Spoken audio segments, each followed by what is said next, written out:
네, 오늘도 기도하러 오신 여러분을 예수님 이름으로 환영합니다. 함께 기도하고 말씀을 보도록 하겠습니다. 하나님 감사합니다. 오늘 아침에도 저희와 함께 해주신 하나님을 찬양합니다. 하나님, 오늘 저희가 하나님 앞에 말씀을 보고 기도할 때 응답하시는 하나님을 경험하게 해주시고 하나님 앞에 담대하게 나아갈 수 있게 해 주옵소서. 예수님 이름으로 기도드립니다. 아멘. 자, 12장 20절부터 말씀입니다. 요한복음 12장 20절부터 말씀을 함께 보도록 하겠습니다. 교독하겠습니다. 명절에 예배를 하러 올라오는 사람들 가운데 그리스 사람 몇이 있었는데 청하였다. 선생님, 우리가 예수를 뵙고 싶습니다. 빌립은 안드레에게로 가서 말하고 안드레와 빌립은 예수께 그 말을 전하였다. 예수께서 그들에게 대답하셨다. 인자가 영광을 받을 때가 왔다. 내가 진정으로 너희에게 말한다. 밀알 하나가 땅에 떨어져서 죽지 않으면 한 알 그대로 있고 죽으면 많은 열매를 맺는다. 자기의 목숨을 사랑하는 사람은 잃을 것이요 이 세상에서 자기의 목숨을 미워하는 사람은 영생에 이르도록 그 목숨을 보존할 것이다. 나를 섬기려고 하는 사람은 누구든지 나를 따라오너라. 내가 있는 곳에는 나를 섬기는 사람도 나와 함께 있을 것이다. 누구든지 나를 섬기면 내 아버지께서 그를 높여주실 것이다. 아멘. 자, 두 가지 질문이 있습니다. 오늘도 한번 풀어보시고 이렇게 계속 말씀 나누겠습니다. 자, 한번 답을 찾아보셨죠? 한번 같이 한번 생각해 보겠습니다. 자, 헬라인들이 빌립에게 찾아와 예수님을 만나고 싶어 했던 이유가 무엇이었을까요? 자, 정확한 질문은 이것입니다. 왜 빌립을 찾아와서 예수님을 만나고 싶다고 얘기했을까요? 빌립과 안드레라는 이름은 헬라, 그리스 이름이기 때문에 그들이 그리스적인 배경을 갖고 있어서 접근했다고. 네, 맞습니다. 예, 예수님의 제자들 가운데서 헬라식 이름을 갖고 있는 사람, 당시에 로마 세계는 헬라 문명이었잖아요. 그리스 문명. 그래서 그리스식 이름을 갖고 있는 사람이라면 좀 더 오픈되어 있고 좀 더 열려 있는 사람이라고 생각해가지고 빌립에게 찾아왔을 거라고 우리가 추측해 볼 수 있고요. 또 하나는 요한복음 1장에 보면 빌립과 안드레가 나오는데 빌립과 안드레의 특징이 있죠. 어떤 특징이냐면 친구를 잘 전도하는 특징이 있어요. 안드레는 누굴 전도했어요? 베드로를 전도했고 빌립은 나다니엘을 전도한 것이 요한복음 1장에 나와요. 그렇게 연관해서 볼 때 빌립이라는 사람은 헬라식 이름을 갖고 있어서 유대인들뿐만 아니라 본인들도 유대인이었겠지만 유대인뿐만 아니라 헬라식 사람들에게 다가가기 쉬웠을 것이고 또한 이 사람의 특징은 전도를 잘하는 사람이었다고 이렇게 추측해 볼 수 있어요. 그래서 사람들이 빌립에게 다가와서 예수님을 만나고 싶다고 이야기를 하지 않았나 이렇게 생각해 볼 수가 있을 것 같아요. 두 번째 질문을 보면 예수님을 뵙고자 찾아왔던 사람들에게 예수님은 인자가 영광을 받아야 할 때가 왔다. 하늘의 밀알이 땅에 떨어져 죽어야 한다라고 말씀하셨습니다. 예수님께 왔어요. 사람들이 예수님을 만나고 싶어서. 그랬더니 예수님이 그러면은 내가 누군지 알아? 라고 설명하고 그리고 나를 믿어야 돼 이렇게 얘기하셔야 될 것 같은데 예수님이 좀 특이한 답변을 하세요. 하늘의 밀알이 땅에 떨어져 죽지 않으면 하늘 그대로 있고 죽으면 많은 열매를 맺는다. 이 이야기를 하시면서 본인이 죽으실 것에 대해서 말씀하셨다라고 얘기를 하고 있어요. 자, 여기에서 우리가 이 말씀을 예수님이 하신 이유를 어떻게 찾아볼 수 있을까요?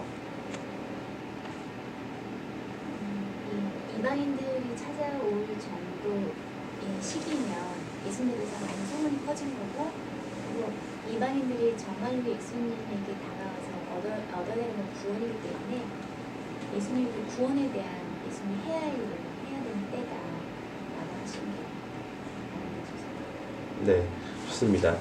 그냥 우리가 딱 그냥 이 구절만 보면 여기에서 우리 예수님이 우리가 그 현장에 있었다면 좀 더 이해를 쉽게 했을 텐데 현장이 아니기 때문에 이 쓰여져 있는 글자만 보고서는 조금 이해하기가 어려웠을 거예요. 자, 이 12장 전체를 한번 생각해 보면 좀 더 쉽게 이해가 될 건데 12장 전체를 보면 첫 번째 마리아가 예수님께 향유, 가장 값진 향유를 예수님께 부어드려요. 무엇을 위해 한 거였죠? 예수님의 죽으심을 위한 거였어요. 마리아는 예수님이 하신 일을 멋있어서 영광 돌리기 위해서 예수님 하신 일을 칭찬하고 자랑하고 감사하기 위해서 한 거지만 예수님은 그것을 뭐라고 받아들이셨냐면 예수님의 죽음을 준비하신 것이라고 얘기를 했어요. 두 번째 이야기는 예수님이 예루살렘에 들어오시는 장면이었어요. 예수님이 예루살렘에 들어오실 때 온 종류의 사람이, 많은 사람들이 길가에 나와서 종려나무 가지를 꺾어서 밑에 바닥에 깔고 호산나 우리를 구원해 주소서라고 외치면서 예수님은 어린 나귀를 타고 들어오셨고 그걸 보면서 많은 사람들은 예수님이 정치적인 왕으로 오실 거라고 기대를 했었던 거예요. 그리고 그렇게 바랐고 그리고 이제 그 사람들뿐만 아니라 예루살렘에 온 유대인들뿐만 아니라 이방인까지도 이제 예수님을 찾아왔어요. 그래서 예수님이 첫 마디가 뭐였어요? 인자가 영광을 받아야 할 때가 왔다. 근데 예수님께서 받으실 영광은 어떤 거냐? 이제 이 이야기를 예수님이 하고 계신 거예요. 우리가 영광을 받아야 된다. 제가 영광을 받아야 된다라고 하면 저는 그런 거일 것 같아요. 많은 사람이 저를 알아주고 칭찬해주고 뭐 이렇게 있는 것이 우리는 나에게 영광 받는다. 내가 한국말로는 영광 받는다. 이 말보다 부귀영화를 누린다. 이런 말이 맞을 것 같아요. 돈과 물질을 얻고 모든 사람들로부터 칭찬을 받는다. 이걸 말하는 것 같은데 예수님은 그 영광 받아야 될 것이 뭐라고 얘기를 하시냐면 하늘의 밀이 땅에 떨어져 죽어야 된다라는 걸로 하는 거예요. 우리가 벼 이삭이나 밀 이삭 이 하나가 땅에 떨어져서 썩지 않으면 이 밀은 열매를 하나도 맺히지 않아요. 근데 얘가 땅에 떨어져서 썩어 죽었죠. 그러면 뭐가 나와요? 싹이 나오고 그 싹을 통해서 나중에 줄기가 나오고 열매가 맺혀지죠. 근데 그 밀 하나가 굉장히 많은 열매를 맺히죠. 쌀나무 하나가 200개인가요? 200개, 300개의 그 쌀톨? 예, 를 만드는 것처럼 그런 일들이 일어난다는 것을 예수님이 이야기하시는 거예요. 그러면서 누가 죽어야 된다? 예수님이 죽으셔야 된다는 거예요. 예수님이 죽으시는 것이 영광을 받으시는 길이다. 어떻게 예수님이 죽으셔야지 영광을 받았죠? 예, 그건 우리가 십자가를 이해하지 못하면 이해할 수가 없어요. 예수님이 죽으시고 예수님이 부활하시는 이 십자가 사건, 이걸 통해서 예수님은 영광 받으시죠. 어떤 영광이죠? 예, 모든 사람을 구원할 수 있는 구원자가 되는 것이 예수님에게 이 세상에 오신 목적이었고 그것이 바로 영광 받는 길이라는 거예요. 영광 받는 길. 예수님이 돌아가시는 것이 영광 받는 길. 그래서 예수님은 그것에 대해서 좀 말씀을 하고 계신 거예요. 이방인, 오늘 번역에는 그리스인이라고 했지만 정확한 번역은 아니죠. 그리스인이라고 하면 오늘날 우리 생각에는 그리스 사람들이 그리스인이라고 할 수 있는데 그리스인보다는 이방인 또는 헬라인 이런 번역이 더 정확한데 이방인, 헬라인 이들이 영광 받을 수 있는 것은 이들에게 영광이 되는 것은 이들에게 예수님에 대한 칭송이 될 수 있는 것은 예수님이 십자가에 달려 돌아가시는 것이 바로 그런 것이라고 할 수 있어요. 저는 오늘 이 말씀 볼 때마다 생각나는 추억이 하나 있는데 뭐냐면 제가 한 20 몇 년 전에 한국에서 교회 전도사로 있을 때 우리 교회에 제가 섬겼던 교회에 한 집사님이 교통사고로 돌아가셨어요. 근데 그때 목사님이 좀 예배에 늦게 오셔가지고선 제가 잠깐 예배를 인도한 적이 있어요. 그때 전도사 있을 때 제가 장례 예배를 인도하는데 어떤 말씀을 전해야 될지 몰라가지고서 머릿속에서 뭐 여러 가지 생각을 많이 하고 있었어요. 그래서 그때 하나님이 저에게 주신 말씀이 딱 이 말씀이었어요. 한 알이 미리 땅에 떨어져 죽지 않으면 한 알 그대로 있고 죽으면 많은 열매를 맺는다. 이 말씀을 딱 하나님께서 생각나게 하시고 이 말씀을 나누게 하셨어요. 그 집사님이 참 믿음이 되게 좋으셨어요. 저희 할머니랑 성함도 똑같았어요. 김순덕 집사님이셨는데 믿음이 되게 좋으셨어요. 그래서 그 할머니 집사님이 돌아가시고 나서 돌아가시기 전에 이미 자녀들이 한 사람은 목사가 되어 있었고 한 사람은 신실한 집사가 되어 있었고 또 나머지 모든 사람들이 하나님 일꾼처럼 열심히 잘 살고 있는 가정이었어요. 그래서 그 얘기를 했어요. 우리 집사님이 이 세상에 우리랑 더 함께 하시지는 않지만 집사님의 희생이 집사님이 열심히 산 그 희생이 여러분을 모두 하나님의 일꾼으로 만드신 것 같습니다. 그분은 진짜 하늘의 미랄이 되셨습니다. 여러분과 여러분의 가족을 위해서.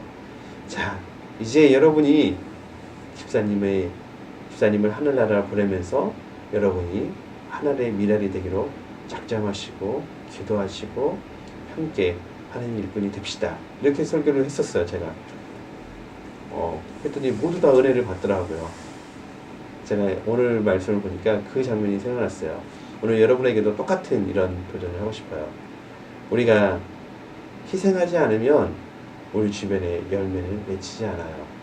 내가 영광 받는 방법은 내가 뛰어나게 물질을 많이 소유한다든지 내가 뛰어나게 성공한다든지 뛰어난 사람이 돼서 하나님께 영광 돌리는 게 아니에요. 우리가 훌륭하고 뛰어난 사람이 돼서 그걸 나눌 때, 아니 뛰어나지 않아도 우리가 하나님께서 주신 우리의 재능과 우리의 힘을 다 사용해서 희생해서 하나님 앞에 드릴 때 하나님께서 영광 받으신다는 사실을 잊지 않으시고 또 그렇게 배우시고 그렇게 사시기를 예수님 이름으로 축원합니다. 여러분이 뛰어나든 뛰어나지 않든 여러분의 희생은 여러분이 하나님의 미랄이 되는 것은 하나님께 영광 돌리는 것이 될 것입니다. 아멘. 기도하겠습니다. 하나님 감사합니다. 저희가 이 세상에 살면서 하나님 희생하면서 살 수 있도록 도와주시옵소서.